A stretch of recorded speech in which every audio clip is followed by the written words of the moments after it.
This is the mega preview for week 5.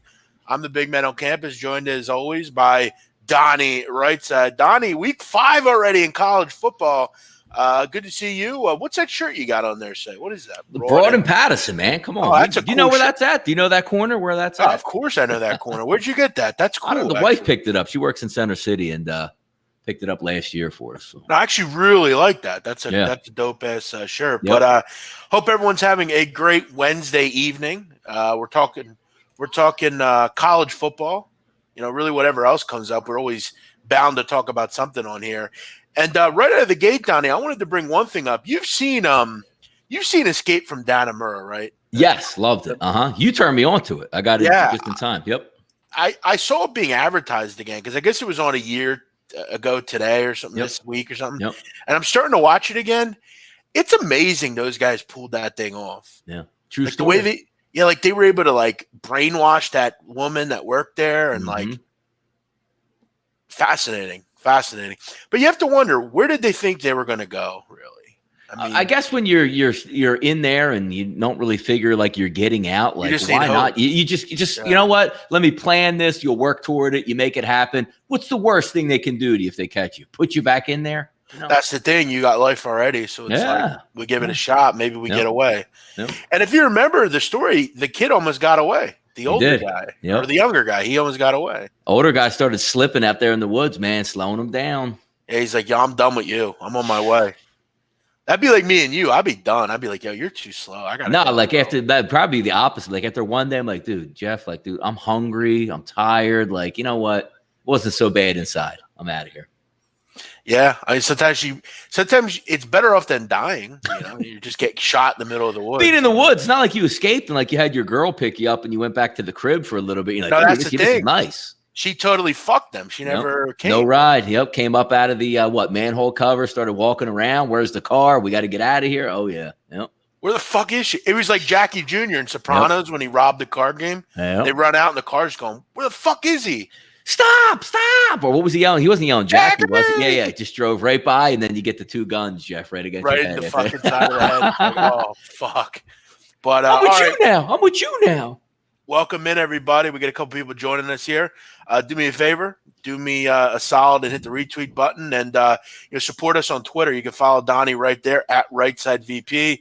And myself, you can follow me at Jeff Native. Most of you already know that. John Brash, good to hear you back together on the afternoon. Well, we're not every day. I come on once in a while to talk with Donnie. He's doing that show during the afternoon, but it's always a good hour to talk for you, Donnie. You get a little shit off your chest, as far as some of the stories going on. But before we get into the preview, because even Donnie has some games this week I told him to take a look at. That I think he'll be able to talk about some things. I actually had a good week last week. I had a winning week in my college football picks. It ended up being a nice little Saturday. But Donnie, your NFL is starting. You got off the mat last week. You threw out one play. Easy winner on the Detroit Lions. It was a great call. I mean, they led most of the game. You're starting up kind of heavy this week with your football picks. Tell the people about that. Yeah, no, we got a little Thursday night action. And look, hey, Jeff, who's the first one that, we love Temple basketball, right? We root for Temple basketball. Tell the people in the past, Jeff, have you ever bet against Temple and won money betting against them? Absolutely, you have. You're not afraid to fire against Temple. Betting against Temple? Oh, yeah. No, I have no problem. I thought you meant if I ever won. I can't remember winning a ton of money, but I have no problem betting against the Eagles, Temple. Don't matter. Yep, we bet for Temple against Temple. Same thing with the Eagles last week because I know you're on the same thing as well. We sort of have the same mind. It's like, hey, what did you go on? I'm already on Detroit. Getting that little laugh at you homers over there. Look at him. Look at the background. He wears a broad and Patterson. I got news for you again this week. Probably going to head in that same direction, but it's always nice, Jeff. You know as well as I do, when you start off your season with an easy victory, you get that deep breath, like, all right, everything's back to normal, and then you start to kick off the season. Got a couple this weekend. Read some tea leaves, Jeff, on one of those games this Sunday afternoon. Somebody's having a baby all of a sudden, their hamstrings are hurt, their knees hurt, their back hurts, they want to get traded. Sometimes you got to see that a little bit ahead of time, so you guys know where I'm probably going with that one. But I can't wait, Jeff. It's going to be a great weekend to talk about. We'll have some fun on college football tonight. But NFL is here. Profitable last week. Going to be profitable this week. And over the past 5 years, profitable for everybody, Jeff, Yeah, I mean, you've done a really nice job. I mean, Donnie, as many know, Donnie is known for NFL. He's done a great job. He's starting out the year with a winner last week. So you go support him.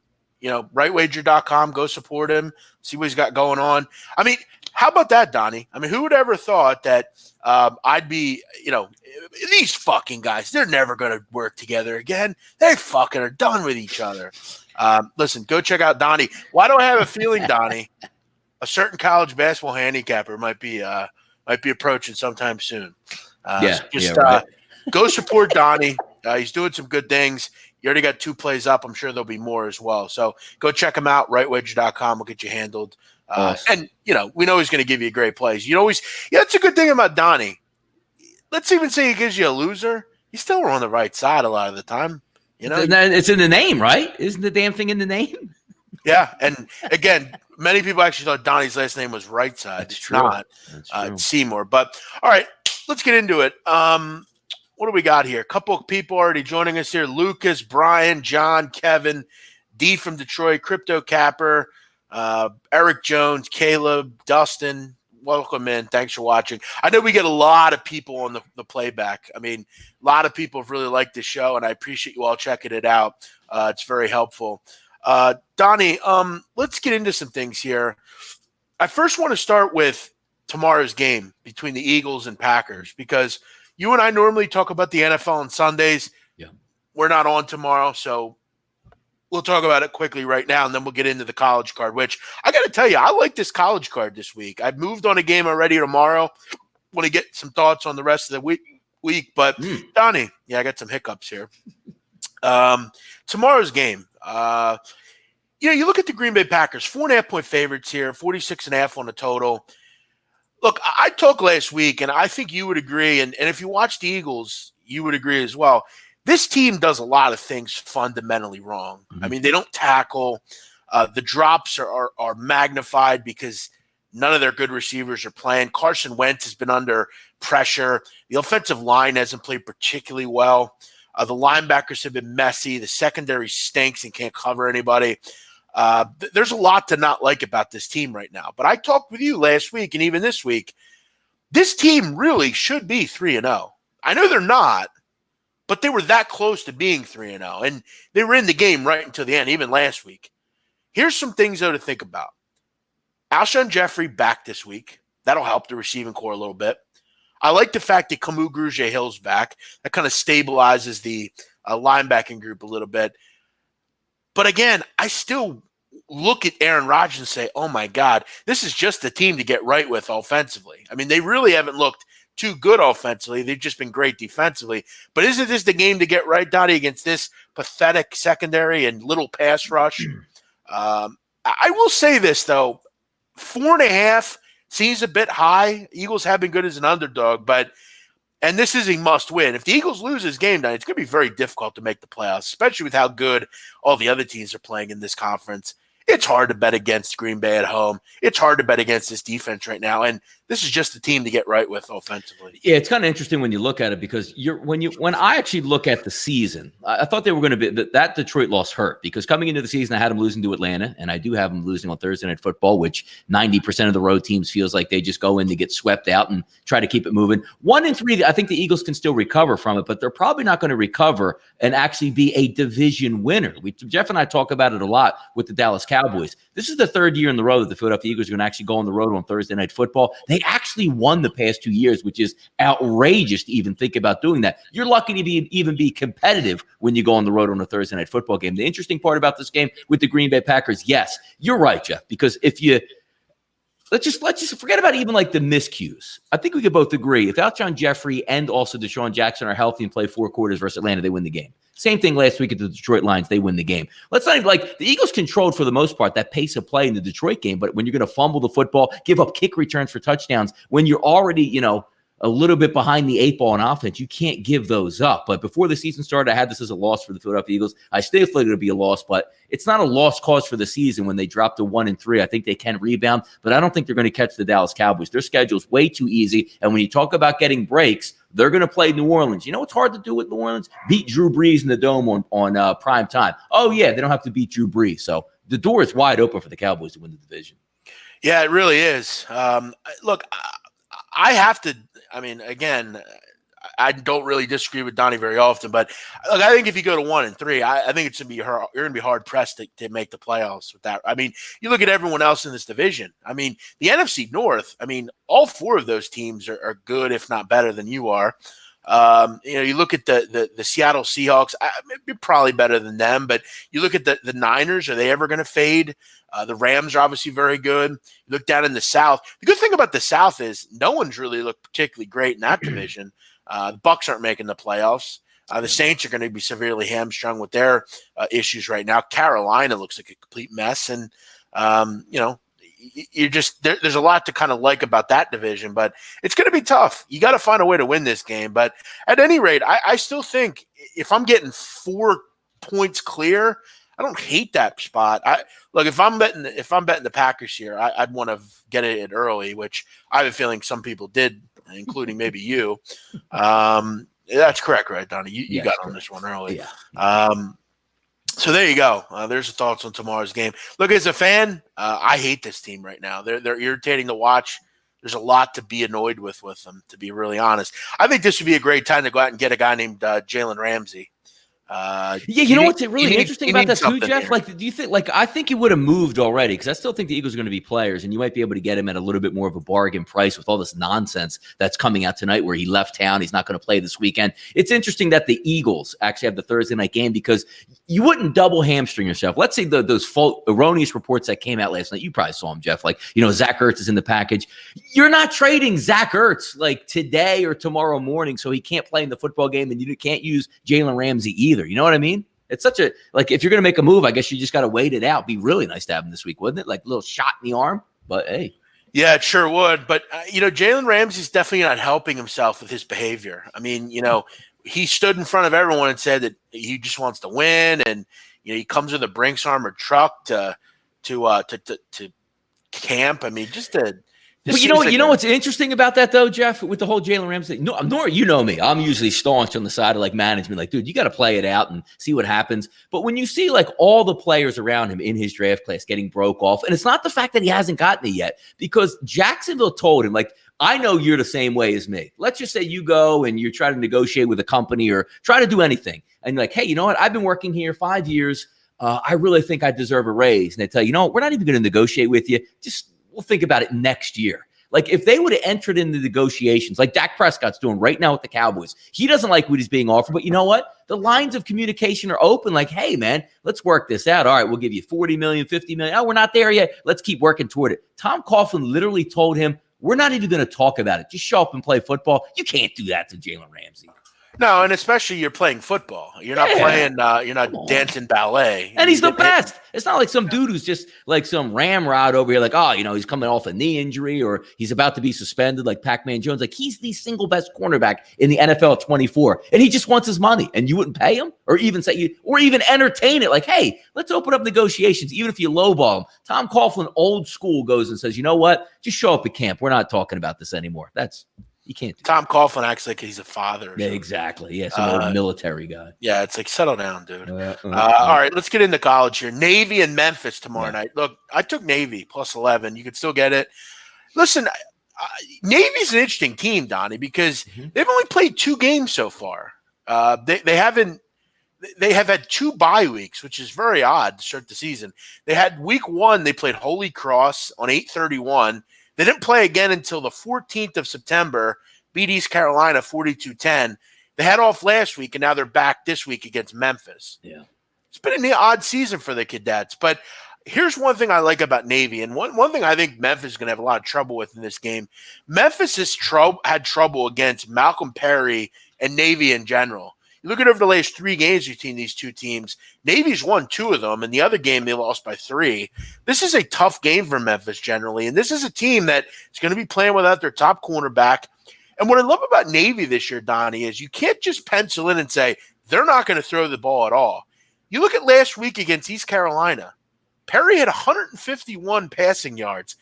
I read an article this week where he talked about how happy he was that they're more open to throwing the football, and he likes throwing the football. He's improved significantly doing it. And I like the fact that Ivan Jasper, the offensive coordinator, has basically said, look, we're going to open up the playbook a little bit. We're going to make it a lot more difficult on their opponent to figure out what we're going to do.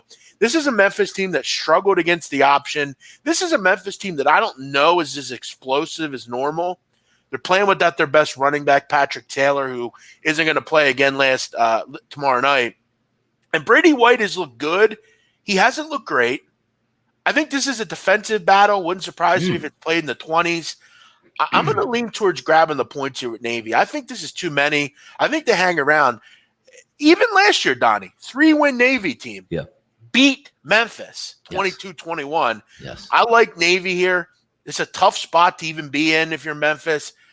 I think Navy hangs around. Like this spot.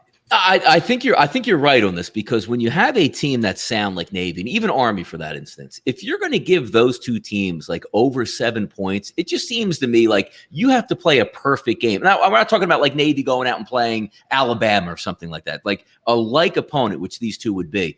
It's hard pressed for me to say, you know what, I'm going to lean the opposite way and say, yeah, I think Memphis can clean them up, because Jeff, you were on a game, a couple of years ago where they played an elevated team, quote unquote, with South Florida, who ran 100 miles an hour. Like, oh my God, this game's a blowout. But if you remember that frantic fourth quarter comeback, just because they run the triple option doesn't mean they can't spring big plays. The one thing interesting about this, when you look at the game, both of the teams, not great competition, even though they did beat an Ole Miss team, talking about Memphis to start off the football season. But it looks like they both play really well against the run.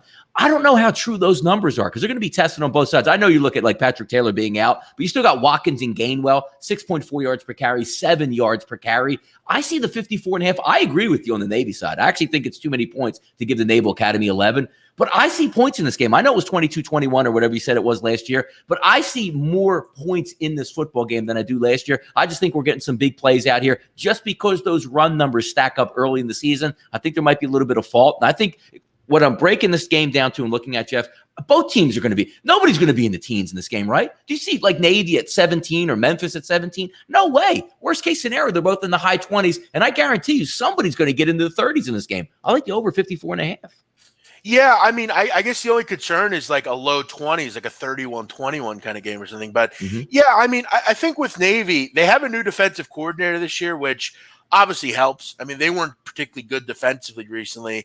I just feel like with Memphis, they're not that team with Anthony Miller a couple years ago. And who else do they have? Riley Ferguson and Paxton Lynch. Yeah, they're, I think, more of a run-first football team now, but there should be some big plays in this game. Malcolm Perry is an electric player. He could score the football. Now, with the added throwing ability, Donnie, you might be onto something here. As long as you get good weather. I think I remember last year, that was a sloggy mess as far as I can remember. But we've got 81 degrees, 5-mile-an-hour wind. So we're looking at a pretty good, out there in Memphis, a good weather day. I like it. Like, I like where you're going because, again, it's hard to blow a Navy or an Army out, especially now since they're good football teams. I see some points in this game. I see some go. And again, we love the Naval Academies. Why, Jeff? Because it's 4th and 1 at midfield. They're going for it. So if they get it, awesome. If they don't get it, awesome. I love it. Yeah, I mean, we always know that, Navy doesn't really punt the ball. Yeah, they ain't punting them deep. Yeah, they're going for it. I love it. That's a good point by you. Someone's asking me for me to break down Hawaii, Nevada. On the mainland. Yeah, I mean, it's pretty clear. I mean, Hawaii can't stop anybody. I mean, it doesn't matter who they play. Defensively, they're just not very good. They got to go, as Donnie said, they're on the mainland here. They got to go and travel. Had kind of a tune-up game last week, played Central Arkansas and beat them there.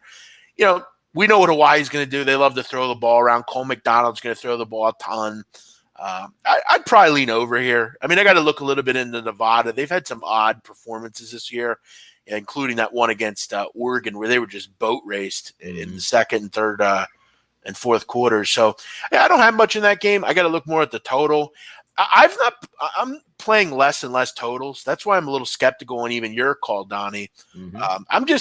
I just don't really like totals the way I used to, really, in any sport. They're just tough. I mean, really. And it's funny because I'm about to give you a total down the road here on the show. It'll be the one total I'm on this week. I actually really like this one, and I have some reasons why. Arthur Mead, thanks for watching. Says thanks for the Colts pick. Yeah, love that team. Very high on the Colts. Love them. Jeff, we even got the tweet, oh, my God, the Colts are going to blow this one. Then they make a nice stand and punch a touchdown in. Those are always nice. Listen, You have to be negative sometimes. It works. Yes, it does. All right, let's keep it moving here. Let's go to Friday's games, right side. We got a big game down at College Park. You got Maryland and Penn State. Listen, Donnie, I haven't been overly impressed by Penn State. I mean, why are they a 6-point favorite here on the road? I don't know if I understand this one. Ian Cameron made a good case for Maryland in this game, and I don't disagree with him. I've not been real impressed with Penn State. And the fact that you put up 79 on Idaho means nothing to me. Yeah, you beat Buffalo, but you struggled in that game. You really had to pull away. And then you kind of struggled a little bit against Pittsburgh. This is a good Maryland team who's coming in off of kind of I guess you would call it a slap in the face, and you had to kind of face the music week. You got beat up. You lost the football game. But you and I both know, Donnie, that Maryland very well could have beat Temple. I mean, by double digits, easily. They missed some opportunities in the red zone. Could have been different. And look, we all know Temple's defense was a little underrated going into that game. No one really talked about how good Rod Carey's team was. I just think this is a dangerous spot for Maryland. We could also point out they're very good offensively. I don't know they're having any trouble moving the ball in this game.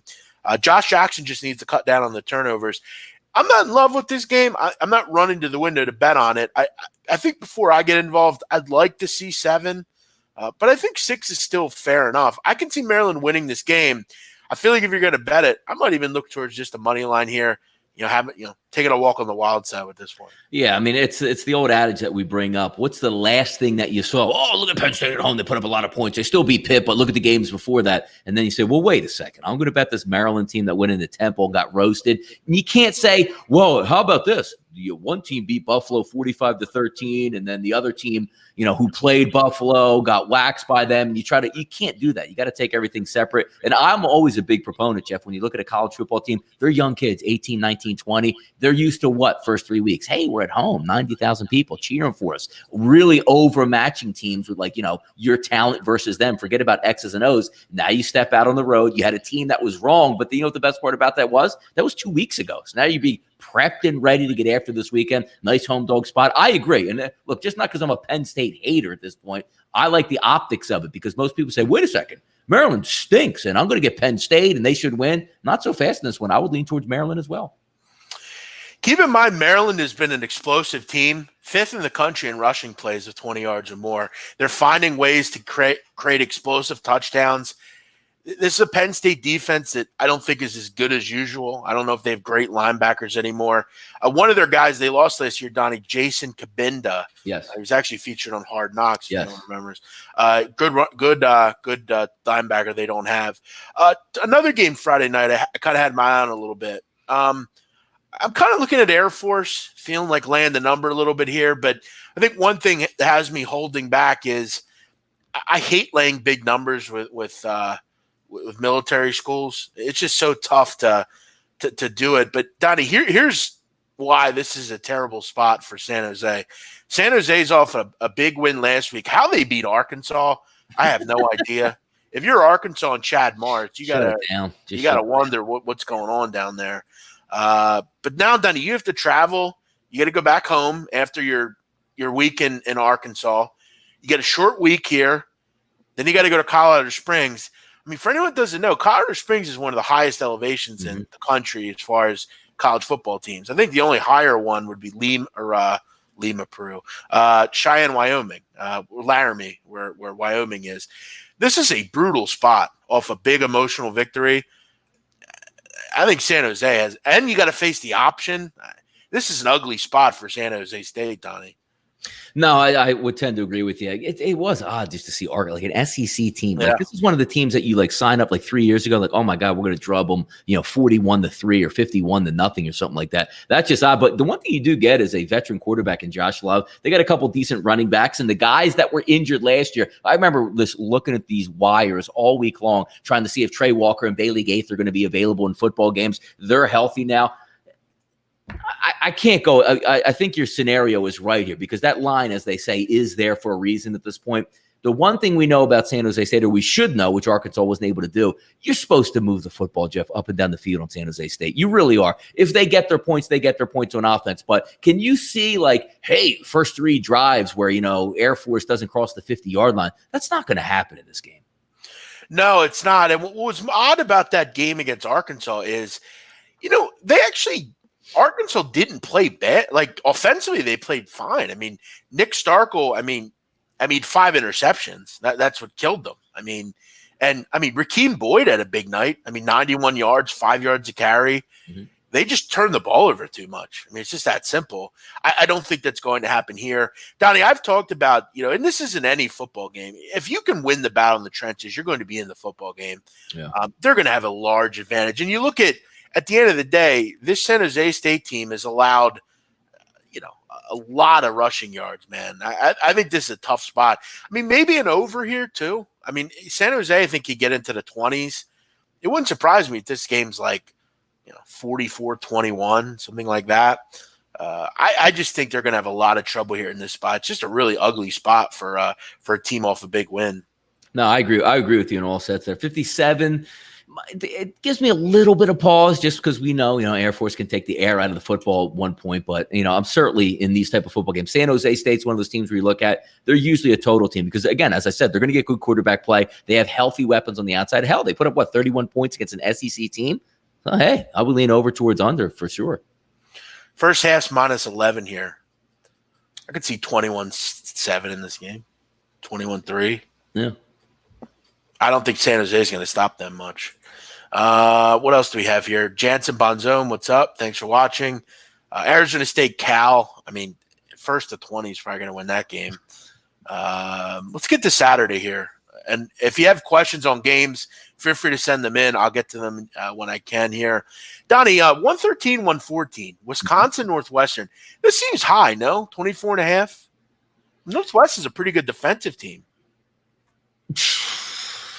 It's like, you know what the problem is with this football? Like, what am I going to get out of Northwestern's offense? Would it shock Connor Johnson is bad, man. If we're tracking this game, would it be any surprise to you, 21-3 in the third quarter at some point?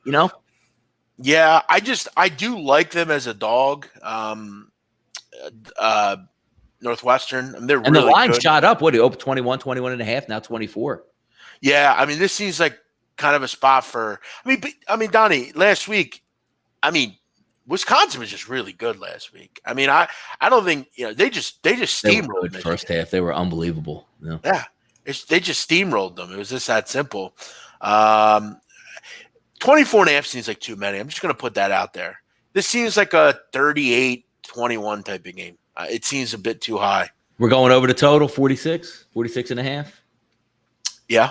No. Why wouldn't I? No. We continue to see totals in the 40s and the games go over. Last week, that Michigan State Northwestern, there's no way this total's going over. And that total was 37, Donnie, at one point last week. 37. They scored, they had 41, so it ended up going over. Yeah. Yeah. Man, Northwestern's offense is bad. That's true. 10-3 this game's going to be. Yeah, no, that's what we were talking. Can they even happen anymore in college football? 10-3 games? All right. What else do we have here? Didn't we get one this year already? The Arizona State, Michigan State game? That damn thing was so low. I think it was 10-7. Yeah, who the hell scored in this one? Yeah, Christ. Or 14-10 or something. This one, Donnie, Georgia Tech Temple. You asked me about this the other week. Georgia Tech's having major trouble stopping the run. They're one of the worst run defenses in the country, like bottom 5. Mm-hmm. For whatever reason, Jeff Collins' team just can't stop the run. They're giving up a ton of yards. They gave up 411 on the ground to Clemson. Gave up, Donnie, 320 to the Citadel. Keep in mind, the Citadel are a triple option team as far as I can remember. Yeah. And look, it's not like Temple and Rod Carey, Donnie, don't want to run the ball either. Mm-hmm. This ain't a particularly good matchup. I'd expect we see I would hope we see a little Jagger or Gardner, but this Temple team, I don't know. They seem to be all about throwing the ball this year. They've thrown it for a ton of yards. I feel like Jeff Collins kind of knows his team a little bit here, though, doesn't he? Maybe because everybody's on the same mindset. I think with Georgia Tech, like, you got to give them 2 or 3 years to get their guys in. But when you take a look at like Temple overall, Jeff, Canisius, they blew them out. I get it. Nice win over Maryland, but really a facade win because if you watch the game, if Temple wasn't getting goal line stand after goal line stand, they lose by double digits and they get roasted at Buffalo. I'm not ready to say, all right, Temple, we're going to go out here and win by double digits. I'm not.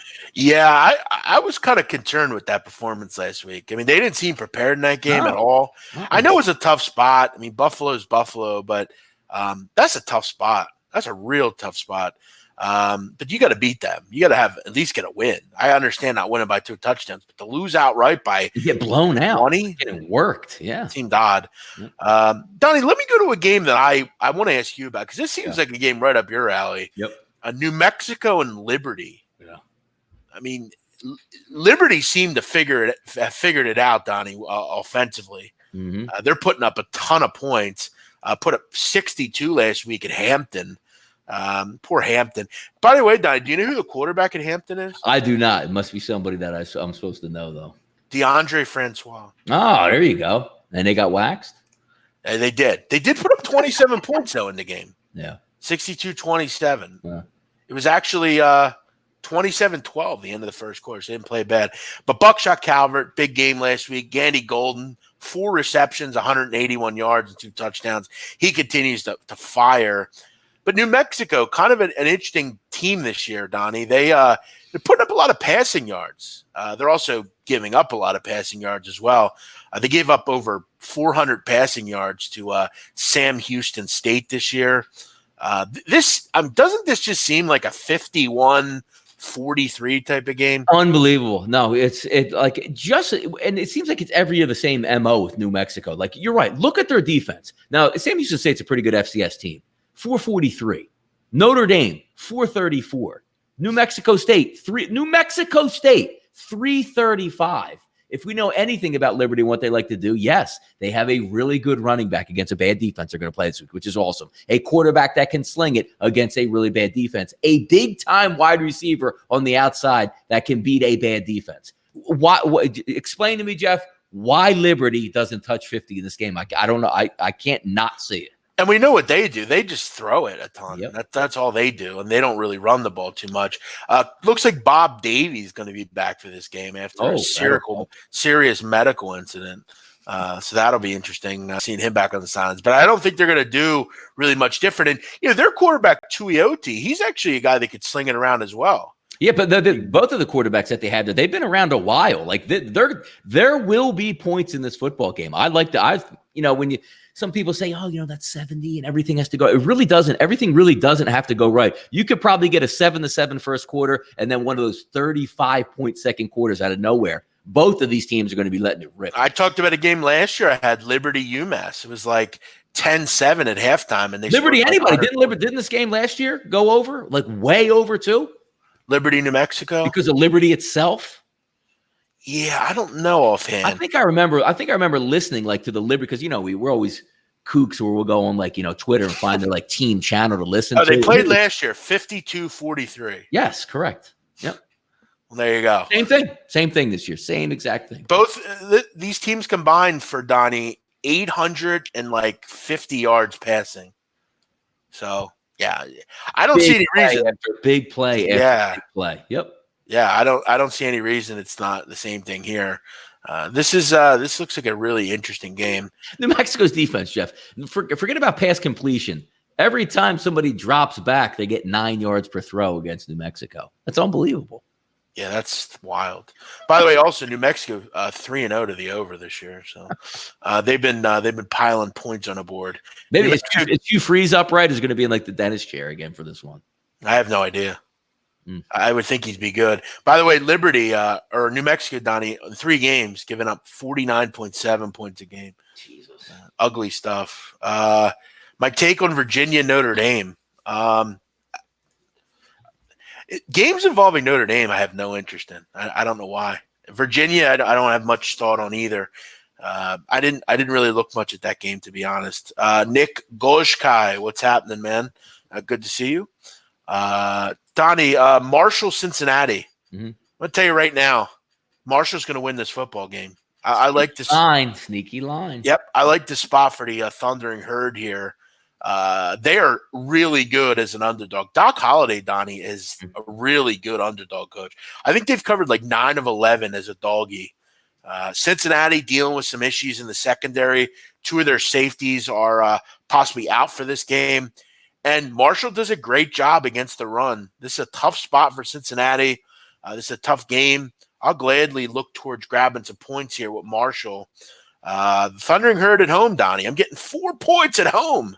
This seems like too good to be true. Why is this game 4? Because people are looking at what is people looking at? Oh, wait, man. Didn't we see Cincinnati on TV a couple weeks ago? They're going against Marshall, and it's that low? Give me it. Nah, come on, man. You can't say that. I mean, we've seen Marshall once this year on TV, and they hung right with Boise State and almost won the game. They did. So, I mean, you can say what you want, but this Marshall team's pretty impressive.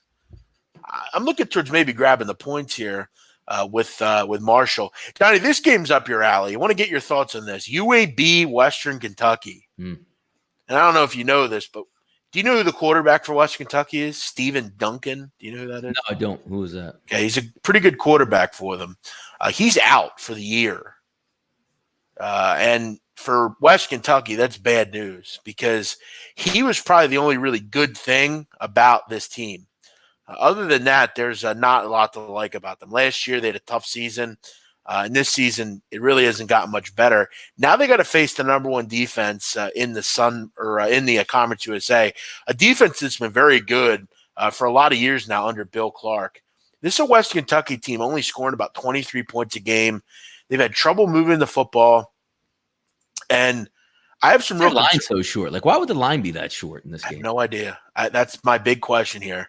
I mean, remember when everybody was on, Akron. They stomped Akron. They stomped South Alabama, who's in their conference. Why would this game be so low with the backup quarterback? Like, UAB is legitimate running backs, legitimate wide receivers, good program. Yeah, and you got a quarterback out. I mean, last week, UL Lafayette was getting 3 against Ohio. Didn't understand it. This is another one here. This is a play that I'm really not understanding. I don't understand why UAB's only a 3-point favorite here, especially without Duncan. I mean, where do you go at quarterback here? They're going to go to the quarterback, Ty Story. He played at Arkansas. Oh, yeah, the big dude. Yeah. Kind of bottomed out there.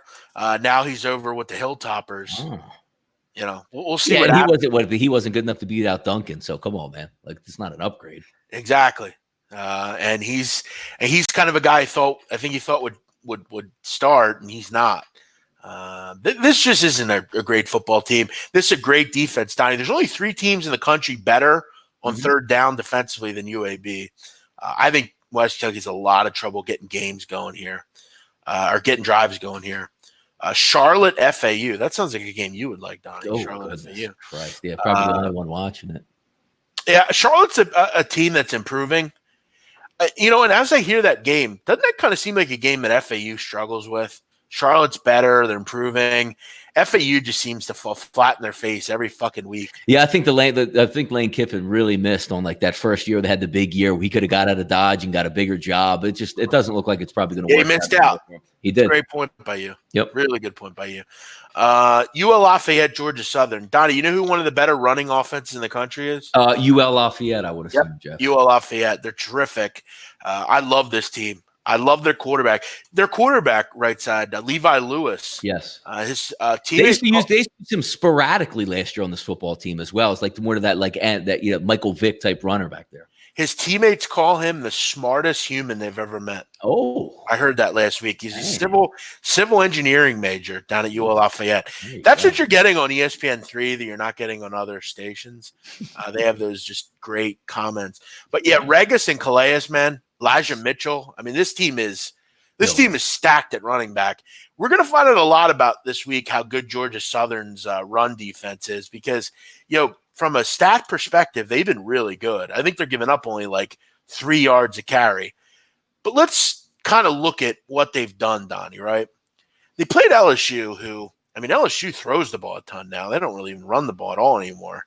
Maine, who cares? Mm-hmm. And then you played Minnesota, who – they actually did a nice job against Minnesota, but for whatever reason, PJ Fleck was like throwing the ball a ton. I don't know what that was all about. I have a feeling Georgia Southern's a bit fraudulent against the run. I think they get beat up here. It's the same thing that we looked at in that first game where, like, you see the run statistics and you're like, ooh, it doesn't stack. It stacks up really well. They should shut it down, when sometimes it doesn't tell the whole story. Most people don't really know UofA yet. Like, they're one of those teams, Jeff, that we like to say in the lower conferences. Like, when they get off the bus, they look like an NFL team. And if you watch the way they operate their offense, they have 3 ginormous running backs who can break it and who can pound it. But here's my favorite stat on that football team. Take out like the guys with like 1 carry. They have, let me see, 1, 2, 3, 4, 5, 6. 6 running backs with at least 6 carries or more. One has 6, one has 10, 15, 25, 53, and 40. Get my drift on that. Every one of those running backs, Jeff, let me just read this to you here. 11.3 yards per carry, 10 yards per carry, 8.9 yards per carry. Elijah Mitchell has 53 carries. He averages 6 yards per carry. How about this? Trey Regis, if you haven't seen the guy play, he was an animal last year. He's carried 40 times, Jeff. 40 times. This isn't a mistake here. He averages 10.4 yards per carry on those 40 carries. You got to be kidding me. Only way you can go here. Yeah, just big chunk plays. Yes. That's what they're doing. It's impressive to watch. Yeah. And Lewis just doesn't make any mistakes. He just tries to do his thing, and if the play breaks down, he can run, which is so key in these lower divisions. Hand it off, it's not there. Drop back to pass, wait 3 seconds, run for a first down yourself. Yeah, no, he's a good player. I like this team a lot. Defensively, they've been pretty solid.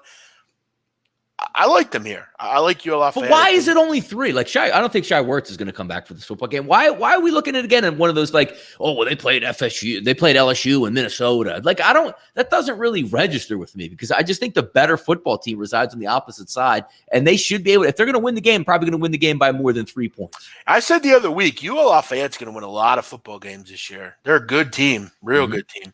I only trust SMU as a dog. Yeah, I agree. And they're a favorite this week. We talked about it with the Bills, Donnie, on your show this week about the hunter and the hunted. Yes. SMU is a hunted now. They're a 7-point favorite, and they're 4-0. I'll give them the respect, but this is a team that is not good on defense, and this is a team coming in South Florida who, they're at home here. I mean, this is a good spot for South Florida to hang around as a dog. Maybe SMU is a little overvalued here. They could put up points to SMU. I got to give them respect. That was impressive what they did last week to what I thought was a really good TCU defense. They made them look stupid last week. At any rate, though, I want to say Joe Duffy made a good case for South Florida. I don't disagree with him, but I'd have to look at points here. No, I mean, then again, though, South Florida, the problem with them is Blake Barnett's not the quarterback anymore. They went with another quarterback. About time. Like, where was that fit? Like, where was that? Like, hey, I guess because he comes from Alabama, we'll just take him. But you go from Flowers, like a super athletic kid, as opposed to what, like, maybe another school would do. Is like, hey, let's get a quarterback that's going to fit our system. Let's go ahead and get Blake Barnett. What a disaster. It's an interesting game, too, because Charlie Strong actually coached Shane Buechele, the quarterback for SMU at Texas. Recruited him and everything. So it's kind of an interesting spot here for SMU. But, yeah, I agree, Guam White. I only trust SMU as a dog as well.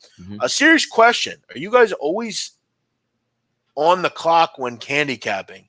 When is R&R time on a given night? I mean, you're always, when you run a service or a business or you're handicapping, you're never off the clock. I mean, there's times that me and Jeff relax and, I hit the gym more like during the day, but there's not a time where, like, my phone is not like this. Like Jeff calls me all the time. Like, I'll be in the gym. Like, how many times am I in the gym, but I'm ripping it off? Like, you wouldn't even know I'm in the gym. I text back and forth. You know what I mean? I mean, basically my day consists of, like, I wake up at like 10. I have a ritual, Donnie, where I get coffee and, like, go back in my bed and just, like, scroll on Twitter and drink my coffee. Yes. Then I go in my office and I sit here and I do videos, and I'm doing a lot of college basketball research right now. So I'm constantly reading with that, and and then I'll do videos, and I'm always moving around. I mean, I would say at night, like late at night, And sometimes, Donnie, you even know, like, I go out and do other stuff to, make money and to grind. So, I mean, I'm always trying to do things, but I don't know. I mean, this isn't an overly extensive job. Like, if I want to go eat lunch for an hour, I go eat lunch for an hour. No, and you know it, and and it gets, to be honest with you, capping gets easier as the season goes on, because the hard part is what, like the first 3 weeks of the year when you're trying to get to know teams. Jeff will tell you, like college basketball, you're going to start in November. By the time it gets to January, do you really have to research that team? Like the back of your hand. That's the thing. Last year, someone asked me, how long do I take to handicap a game? I told him 10 minutes, and some guy started clowning me. You fucking sack of shit. How's it only take you 10? Because I have a fucking good memory. That's why I know all this shit before the season starts. Yep. I don't need to cap the games. Yep. You see some of these guys talking about they wake up at 4:30 in the morning and they handicap them for 6 hours. Yeah. Maybe like opening day, but the same thing with when people say this, what's your easiest sport to handicap? Football takes me the longest because there's so much information during the week with practice reports. Like when I cap baseball, when I look at a team total, I have 4 stats that I like to look at, already have them refreshed, and can tell you all right, here's my day in the morning. Like these 4 games, let me sit on them for a half hour and then just go back and knock them down. It's so easy once you know what you're looking at. I think this time to sleep for me is 3 to 10. There's nothing going on anyway. And you know what's even crazy, Donnie? Before bed, a lot of the time I'm sitting there watching a game that I exactly. It's always something with this business, man. There's always something going on. But yeah, if you have any questions about stuff like that, feel free to ask. We'll be on here. Donnie's going to leave in about 10 minutes, but I'll be on here till about 9 o'clock. Let's go through 1 or 2 more games while we have Donnie here. Someone's asking about Ohio State, Nebraska. Yeah. I mean, I saw Scott Van Pelt likes Nebraska. He likes every underdog. He doesn't bet. I don't think he even bets favorites. I don't think I've ever seen him bet a favorite. Yeah. No offense to him, but I don't really want to step in front of the Buckeyes right now. No. And Nebraska's not really shown me much reason to think that they're going to get anything figured out. Houston, North Texas, how you approach the North, Houston with. Aren't they done? Is Houston done? I was talking about that on my radio show today, just to start off, the whole concept of you're a football coach and you're just cool with guys giving up on the team and then maybe trying again next year. You have to lose the whole locker room. What happens if you're a senior in that football team, Jeff? You put your pride and joy into this. You're ready to get after it. And these guys are like, all right, we're 1-3. We'll see you guys next year. That's I can't even believe what's going on down there. I understand why the kids are doing it. I get they want to go out and play somewhere else. No, I don't mind that. I don't mind that. But the whole narrative around it, what the Eric King is saying is well, no. I'm not leaving. We're just 1-3, and I'll come back next year and hopefully we'll be better. Weak. That doesn't make any sense. That's real weak. And then I see that fucking imbecile, lunatic moron, Joey Galloway, on TV today. No, what was he saying? Go ahead. And good for David Pollack for calling him out for the bullshit he was saying. He goes, because Marty Smith was the host. Marty Smith goes, obviously Oklahoma is going to be the number 1 team. Lincoln Riley loves the Eric King. He mentioned how good he is and that he loves him. And Joey Galloway goes, wait a second. You know where I think you should go? Florida State. Kendall Briles. And Pollack goes, how the fuck is that a better situation than Oklahoma? Hey, explain yourself here. Because, by the way, you remember when Joey Galloway a couple of years ago said Baylor would get into the Final Four? They won. Yeah, no, he had a real weird take. You're right. Still the greatest. Yeah, but yeah, no, I mean he's an nincompoop, that guy. Thank you for watching, Joseph Tolkey. Guan White says North Texas team total over. Yep, Mason Fine, your boy. Like it. All right, Donnie, one more game. Want to ask you about this one. This is a total I like this week. Washington State, Utah. Did anyone see any reason to think that those shitty defensive backs for Utah can handle Washington State's offense? It was odd. Does anyone think that Washington State's defense can handle a mobile quarterback in Tyler Huntley? With a power running game. Yeah. Why is this total in the 50s? You're right, because when you got, and again, this is the fun thing about when we talk about handicapping and what takes place during games. The minute the kid gets hurt from USC, what would have just stopped you from just pounding away live just to give? There's no way this kid's going to come in, Jeff. And he was coming in, and when I talk about when you're dissecting a defense, He's sitting back there just throwing it up in double coverage, and nobody's making a play on it. USC guys are running down the field. It was so odd where I'd almost do a double take at the final score because I'm saying, wait a second. They lost their quarterback, and this guy sliced this football team up. You're right. What's going to stop Washington State from just air raiding and saying, you know what? Looks like we got a weakness in that secondary. Yeah, this is an interesting game. It really is. I don't understand why this total is in the 50s. I think it's a fun pace. I mean, Washington State struggled with mobile quarterbacks. They sure struggled last week. Look, no offense to Washington State and Mike Leach, but I mean, that Dorian Thompson-Robinson, like, stinks. Yes. I mean, the guy threw for 507 yards. Yeah. Mike Leach should submit a personal apology to Anthony Gordon for the fact that he threw 9 touchdowns and didn't win. Yeah. They need Alex Grinch back up there, Jeff, I think. And Tracy Claeys, that tub of crap, he Minnesota style. Yeah. He better figure it out because Mike Leach looked also, Donnie, I don't know if you saw this. I don't know if you're watching it live. They have the ball with 2 minutes left. It was the fumble on their own 5 on their own 10, right? What the fuck are you throwing on first down? He's such a weird nut, that guy. Yeah, he cost me. This might be going back now 7 or 8 bowl seasons, but I remember he did one of those things where all you had to do was run the clock out at the end of the game and hand it off, and he's throwing it, and it cost me the actual cover because I believe Washington State lost outright in that bowl game. Yeah, he does some nonsensical stuff sometimes. I mean, the fact that he was throwing was wild with like a few minutes left. I mean, run the clock. I mean, get out of there. Yeah, like UCLA's defense going to bow up and stop you if you run the football. Exactly. Give it to Max Borghi and let him run. I wish the round table was back. Well, it's not that we're not trying. We don't make the decisions, unfortunately. What's up, Donnie Bigman? Thanks for watching. Crypto Captor, thank you. Hope you get on that one. Donnie, any other games you had your eye on? No, I actually wanted to ask you about one more, and it's the same thing. It's the afternoon game in the Pac-12, USC Washington, because we love these type of angles, saying, all right, let's get something straight here. Big win by USC, still down. That was the only thing I didn't check on this. Starting quarterback in this football game, Jeff, going to be the kid that started last week, got hurt, or he's out? Usually with a concussion, they take it slow, right? Slovis is out. Yeah, so Slovis going to be out. JT Daniels already out as well. How's the comeback now? Because you know as well as I do, Washington, one of the toughest places to play, the most loud environment you can have. And I don't see Washington slipping up and playing some whack-ass defense like Utah did last week. Let me tell you something. Matt Fink looked fucking good last week at quarterback.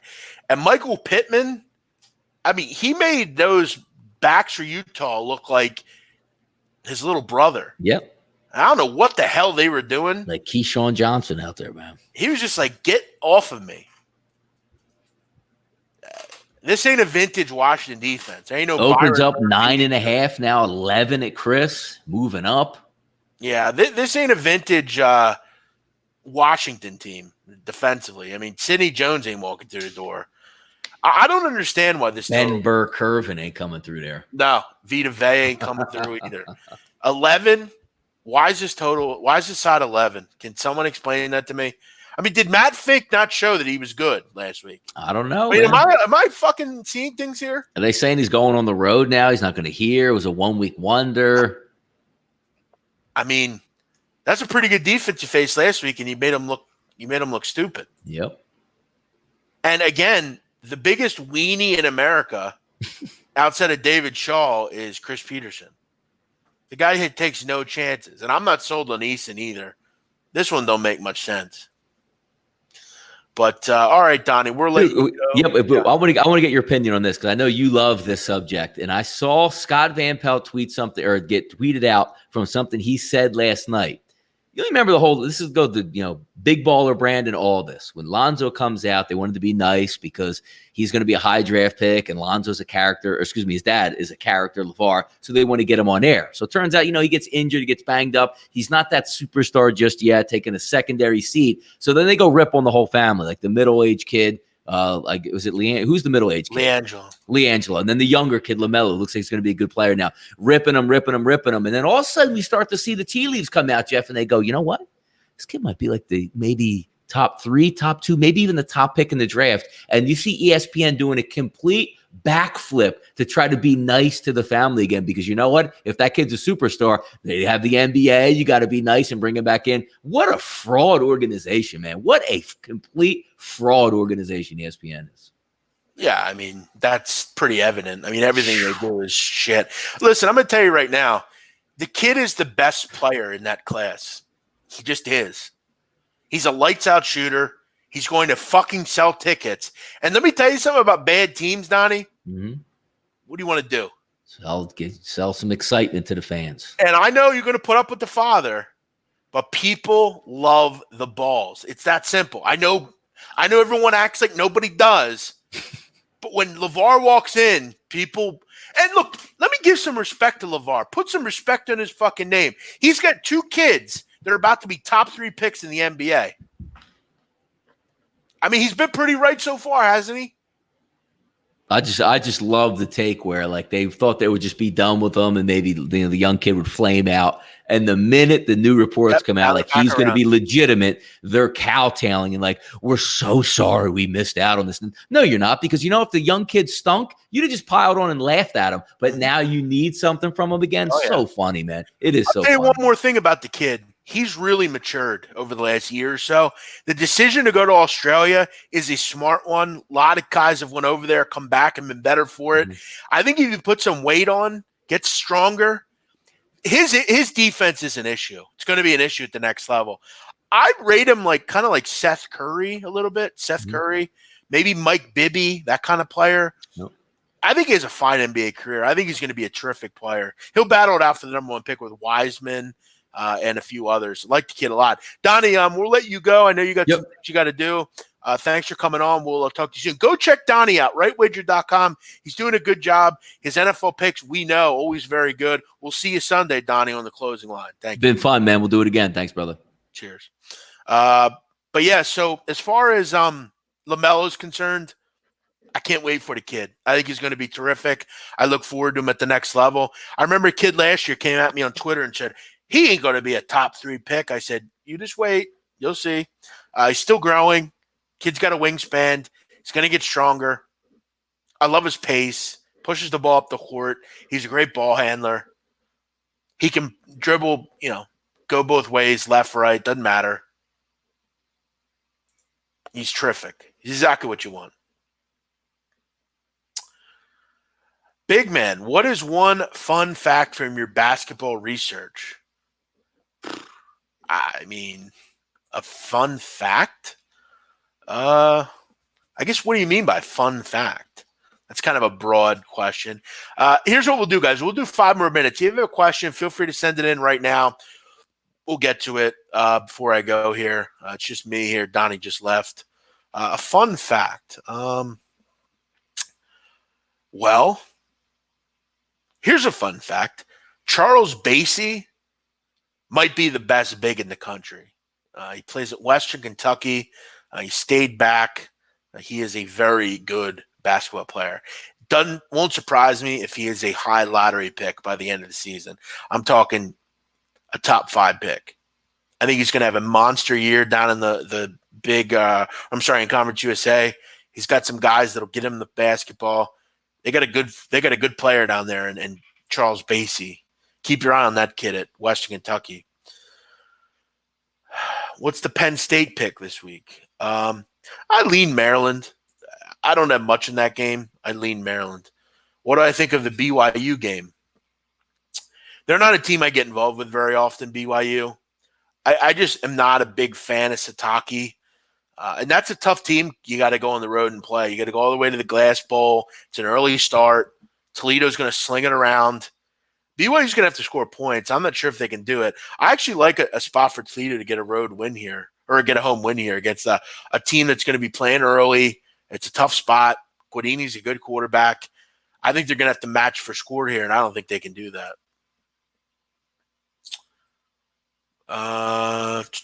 Does anyone in the chat have a pick on Penn State?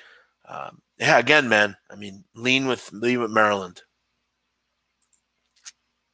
Definitely lean with Maryland. What else do we have here before we go? I'm trying to think of a fun fact for you. I mean, I don't know what we considered a fun fact.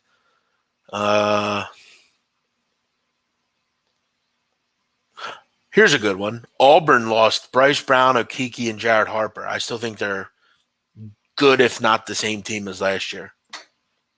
They're still really impressive. And Samir Dowdy is going to be a household name by the end of the season. Javon McCormick, Austin Wiley, Anthony McLemore. They just grabbed Isaac Okuru. Bruce Pearl, good basketball team there. A fun fact, Eric Musselman's at Arkansas. Don't forget about that. The Muss bus goes east. Creighton will be typically very good. They have a good guard-driven team. A lot of good shooters. But as usual, they don't defend. They're going to be a high-scoring team this year. Marquette will score a lot of points. Marcus Howard's back. The best scorer in the country? Possibly. Miles Powell, also a very good scorer. They have a lot of scorers in the Big East. All right, guys, I'm not going to get into college basketball. I just kind of wanted to answer his question there. But I'm out of here. You all enjoy your day. For me, the only play that I've sent out and I'm on right now is Navy plus 11. That game is tomorrow. I will have the rest of my card out this weekend. Make sure you follow me on Twitter. You can get that. And I thank you all for your support and checking me out here. You can find me on Twitter at Jeff Nadu. You'll find me back here on Saturday morning. Make sure you check that out. Yeah, that'll be it. Make sure you subscribe if you're new around here. If you're checking out the show after the fact, I appreciate it very much. And I will see you all next time. Have a great day. Have a good night. I'm the Big Ben on campus. See you later.